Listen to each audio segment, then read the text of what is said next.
عقیدہ ہے نا, یہ عقیدے میں چیزیں نہیں ہیں.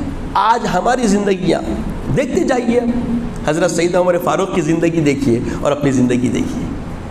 ہم مانتے سب ہیں, بولتے سب ہیں, اور کرنے کا وقت آتا تو عمر جیسا ہم کرتے نہیں.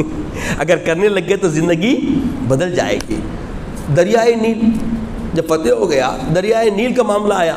دریائے نیل کا کیا معاملہ آیا؟ مشہور واقعہ, میں اس لیے کہ وقت ہمارے کم رہتا ہے تو اہم عقیدے کی باتیں جو حضرت سیدنا عمر فاروق کے ذریعے ہم کو نصیب ہو رہی ہے, اور اس دور میں بھی ہم اپنی زندگیوں کی تطہیر کر سکتے ہیں, وہی باتیں آپ کے سامنے رکھنے کی کوشش کر رہا ہوں.